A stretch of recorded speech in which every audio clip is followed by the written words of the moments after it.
I just get the sense there's some Penn State fans who just want to be mad about this performance and want to find things to pick at to say, this isn't the number 2 team. We tried to, I tried to tell you that Penn State should have been knocked down a few rungs in the preseason, and the hype was too much and things like that, because Penn State fans, at least some of them, just don't like being in that position of being talked about as the number 1 team in the country. So I sense a little bit more anger coming out of this game than what really should be, in my mind, for a 46-11 victory in week 1 that you left completely healthy as healthy as can be, as far as we know. At any rate, we can talk more about that a little bit later in the show. It's time to get into the Sunday film study, and T. Frank dove through the film to look at something that has nothing to do with the Penn State offense, and that is the Nittany Lions' young defensive end. So we talked earlier in the show about Zariah Fisher being out for Penn State on Saturday, expected starter. A guy who's going to log a lot of first-team reps when available, was unavailable. So Penn State went with Jaylen Harvey to start this game and played, obviously, plenty of other young pass rushers as well. Dennis Sutton dominated. You don't need to rewatch the film to know that. But let's start with this, T. Frank. When you look at that young group of defensive linemen, let's start with the guy who ended up drawing the start, Jaylen Harvey. Strengths and weaknesses and things you learned watching him. Yeah, so I think there was this concern or this fear that Penn State's young defensive ends weren't going to be ready. And then when they didn't record a sack or too many tackles or anything that was a major win, any obvious flashing plays, it became confirmation bias that they weren't good. And there's a bunch of parts of this that I think are really important. First off, this is not the same defense that you're used to. They are not trying to get into the backfield at all costs. They are doing more holding the point at the line of scrimmage than they were previously. So, for an example, on the first play of the game, Jaylen Harvey is taking on a double team on the front side of the play instead of lined up as the widest and trying to beat the tackle to the outside. They are playing contain, and they are playing down double teams more so than trying to penetrate. So if you are not on the backside like Dennis Sutton was, and Penn State put Dennis Sutton as the unblocked player a lot and said, go hunt, don't read, go attack, he got the chance to make those plays. Now, he also made a lot of those plays on his own, but situation matters, and you're not going to record a stat for every single good play you make. So I went through and I just said, okay, let's watch the film. And over at BlueWhiteIllustrated.com, I put up about an 8-minute clip of the first drive watching Jaylen Harvey on every single play. You can watch film with me that way. And then we did the same thing of basically every one of Chaz Coleman's plays from the first half. So Jaylen Harvey, things he did well. Had strong reps against the run in run defense, especially when he's setting the edge of the box and when he's taking on those double teams, doing the selfless, dirty work. He was very good in those situations and resulted in positive plays for the offense, for the defense that didn't show up because somebody else made the tackle. Secondly, just kind of going off of that, did a good job of being gap sound and operating within the framework of the defense. For the most part, he knew his job and he executed it. He also had several strong speed rushes to the outside that didn't amount to anything because I think Nevada threw the ball 4 times. Like, remember, every third down, they ran the football. They did a QB draw or some sort of delayed handoff. They didn't throw the football. So there were limited opportunities for pass rush for especially Jaylen Harvey based on when he was in the game. Chaz Coleman got some of those 2-minute reps, which, by the way, even then, Nevada was running the football. Of the two, he was not as clean. So I don't want this to be a defense in kind of like caping up for Jaylen Harvey. There was some bad stuff in there as well. Like, he did make some mistakes. Wasn't consistent in his read option discipline. So in an area where he did struggle, I don't think that the play where Chubba Purdy had a 22-yard run was completely on him because there were other players that missed their assignments.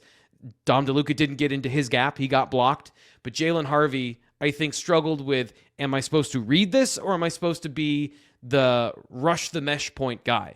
Based on what we saw from the other players, Penn State wanted them to rush the mesh point, but they made that decision kind of in-game.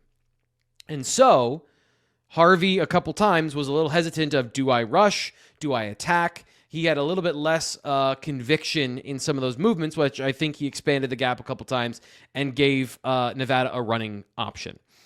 He also didn't have as many pass rushing opportunities, but if he didn't have the edge just based on alignment, there was one play where he had a tight end to his side and he just kind of rushed straight down the tackle. didn't really have a good move. And I think of the two, he made less of an impact as a pass rusher. Now, we've seen him be good at that against teams that actually throw the football. So let's just put a pin in that in terms of like TBD. We've seen some promise from him in the past as a true freshman. But that's kind of the nutshell of what he did. Chaz Coleman, on the other hand, is a freshman. He's 18 years old. I thought he was exceptional for a freshman as a pass rusher. Drew a holding penalty because of the way he attacked that rush, where he tried to do one thing and then course corrected and came back outside and drew a holding penalty. I put out on my social media his spin move, which again, Penn State defensive ends don't try spin moves. They go with the basics and they try to execute them at the highest speed possible with the best technical ability possible. So Chaz Coleman is operating multiple pass rushing moves as a freshman in this game. You just don't see that from freshmen Penn State defensive ends, let alone defensive ends at Penn State. Now, from the consistency standpoint, I thought he looked a little bit light in the pants. There were a couple times, especially early in the game, where he got thrown around a little bit. But after that, I thought he adjusted and had decisive wins in the run game. So a little bit of up and down in terms of you're going to deal with that as an 18-year-old freshman who's 246, sure. But he hasn't been through a full cycle of Chuck Losey turning him into another cyborg defensive end. Right. He's going to be 255 or 250 of totally lean, explosive muscle. But he's just not quite there yet. Despite that, super high football IQ. Knew his assignments and kept his head up, so when he did make a mistake, he recovered really well. So there were very few true losses for him on tape. Now, the biggest thing for him was pass rush contain, where there was a blitz in the red zone. He allowed Chubba Purdy outside, and there was one play where he drew the holding penalty, but he gave up contain on that particular play. So were they bad, or were they as bad as the internet wants to say? No. Like, the narrative here is wrong. Did they have some flaws? And should you be a little bit nervous that they're young? Yes. But in terms of their down-to-down execution, I actually thought both of those guys were good. I've seen worse from Penn State defensive ends in the past. Especially, I think Coleman played with a really high football IQ and didn't make many mistakes that were obvious that cost his team. Now, Harvey was not far behind, but did make more of those. So if you wanted to make an argument about, those Penn State young defensive ends aren't ready, maybe you got a couple of those from Jaylen Harvey. But I thought Chaz Coleman was great, and I thought Jaylen Harvey was good.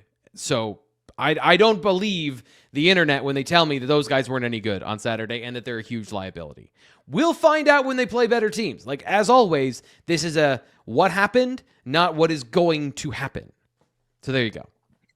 Yeah, no, I'm with you. I think you can only evaluate what you saw. Yes, I get it was Nevada. Yes, there's a obvious grading scale adjustment that comes along with that. I thought those guys were fine. I was certainly not expecting, to see an experience like a denied Dennis Sutton performance from any of them. I guess is probably the best way to put it. Like, I think we all should have known that it was going to take some time, some work, some game reps to get these guys up to speed and to a point where they are making the kind of impacts that every Penn State fan wants them to make. I think that one of the things that Penn State fans need to be careful of, and we also need to be careful of, T. Frank, is going back to and not saying we've done this, but just I've seen it across the internet a bit, relying on the Max Granville performance and effort from a year ago to assume that every first-year defensive end is going to do that.